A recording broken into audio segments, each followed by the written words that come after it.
Respected Hans India and dignitaries, thank you so much for having me here today, as well as yesterday. Pretty much everything has been covered on this topic, but I am going to touch upon certain areas, mostly from a global spectrum, which is where I have a more in-depth understanding, considering I'm the only one in the panel who is not Indian. So keeping that in mind and keeping in mind my foreign education experience as well, I will merge back what I explained yesterday, which I think you were not here. So mainly, just to sum it up in one sentence, instead of bringing global education into India, the purpose should be to bring Indian education in the global scenario. So just going in this line of thought. First point I have is we have spoken a lot on students, but we have not spoken too much on learners. Now, learners is not just students, it's also the parents, it's also the teachers, it's even any administrative staff at the school or any entity. This is a topic which is very well covered by an accreditation body in the area of management called ASCSB, which is an American accreditation. They cover very extensively the area of learners and how the holistic learning scenarios require. That's something which we need to assess in terms of how are we going to train the teachers or the parents, because learning or educating the families is equally important, not just the students. I tell you where I'm coming from. If we talk about mother tongue or regional languages that we're talking about today and yesterday, it is quite a remarkable step to, yes, put a regional language in the education system, but how will you actually ensure the assurance of learning?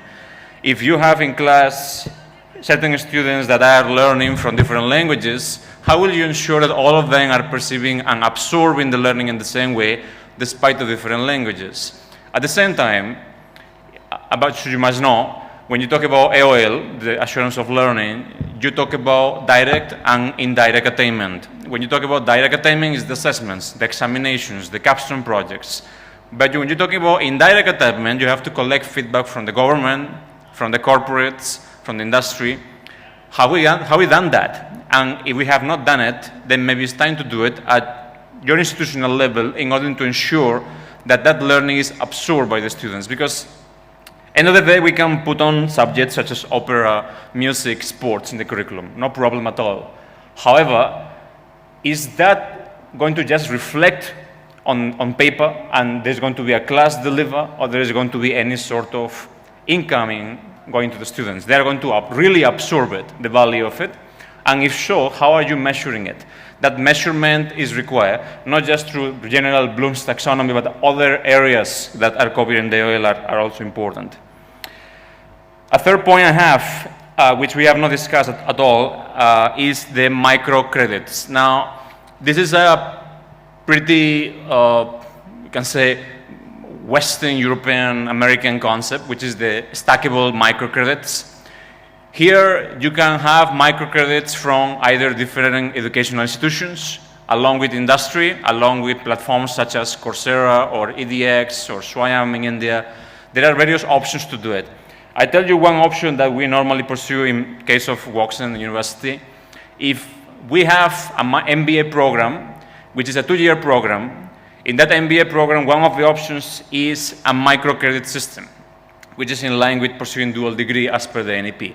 Now, if you talk about microcredit, along with an MBA program, students pursuing up to 20 additional credits can achieve an MSc in management or an MSc in finance, along with the MBA. How do you achieve this? In our case, we have almost 90 international partners, 90. So in our particular scenario, I'm talking about our case alone, we can partner with institutions such as, let us assume, any university in Paris or Porto Business School or even University of Delaware in the US. And we will ensure that they deliver some 4 to 5 credits and they'll issue their certification. We will deliver our 3 credits, and maybe we will partner with AWS or Microsoft to deliver another 2 credits, and we will combine it all together, and that will be an stackable microcredit, which is a micro certification. So the number of credits will be along with the MBA program. So simultaneously, students will achieve MBA plus an MSc or in management or in finance, along with the original degree. So this will give them a scope abroad. Because we should remember, and that is very clear, and I'm talking especially across fields, but in this example in particular, if you talk about management education, and engineering applies the same way, and so the other fields, an MBA program, which in India may be sold or offered to students without experience, is not so abroad. Abroad, an MBA program is for students with at least 3 to 5 years of experience, minimum. Abroad, it's called Masters in Management or MSc in Management. Consequently, if our own students go to foreign universities or foreign industries with an MBA with zero experience, they will not get a proportional job to their expectations. Consequently, we have to give them what is accepted here, nationally, and what is accepted elsewhere, so they can open their bandwidth drastically. So this is where we have particularly worked on, and I see many institutions are trying to follow the same logic worldwide. So those who are not following stackable microcredits, I suggest you really think how you would like to do it. It's an American concept, American European concept, which is really working out very well in a merger with industry. My fourth point, and I have only fourth and fifth, so my fourth point is dual degree / double degree / credit transfer. We have talked about dual degree in India of 2 Indian institutions pursuing 2 degrees, morning, evening, etc. I'll propose a different bandwidth, again from the global spectrum. In our case, we have 5 schools. Now, if you talk about undergrad programs, they will be either 3 and now soon to be 4 years, except engineering, which was already 4 years anyway, or architecture, which was 5 years. But generally, BA or BDES, BDES is 4 years as well, BA is 3 years at the moment, and BBA is also 3 years. If you do all these programs, you can have a 2+1 or 1+2. If it's postgraduate programs, will be a 1+1. And even PhD can be with a foreign guide, along with your core guide and your institution. In our model, we look at dual degree or double degree from a different spectrum.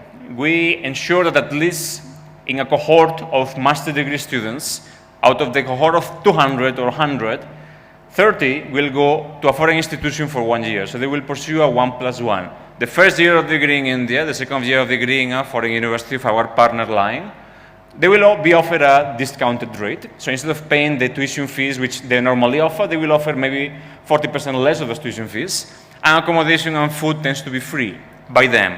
Likewise, in our case, when we receive students. So in this case, we will offer credit transfer with the curriculum alignment, and they will get the 2 separate degrees. Our own degree and their degree, because normally their programs are for 1 year. So they will pursue it and complete it, and they will get the Indian degree as well, so there is no problem while coming back home. In this mode is an option that the NEP has really facilitated quite a bit, because it was not there officialized, though it was there in the market, but it was not there in a very official way.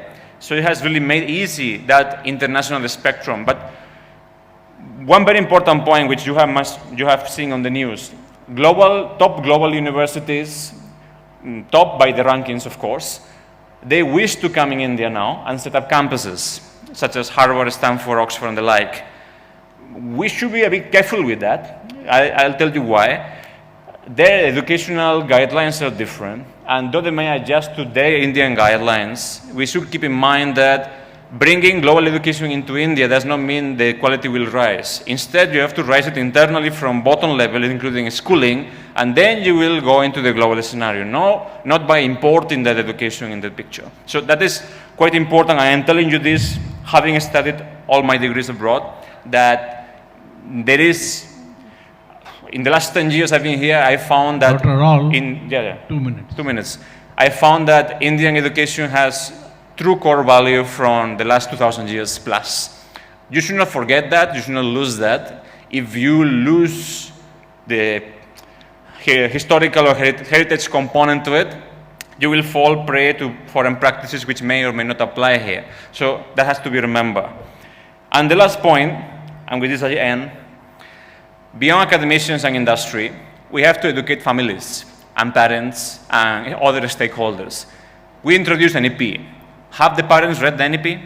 Have the actual parents been trained in the NEP? What are credits? What are stackable microcredits? What is assurance of learning? What is dual degree? What is interdisciplinary education? Have we trained them? Have we actually taught them? Has media covered enough to train maybe individuals who do not speak English, who cannot read entirely or understand in depth what is going on in the NEP. That is important, because otherwise we're going to go in loops. What is going to happen is that parents will not understand, so they will not send their children for that. So that is an important point to keep in mind. And with these 5 points, I summarize pretty much everything beyond what already the dignitaries have covered. So once again, thank you so much to Hans India and my colleagues as well. Thank you so much.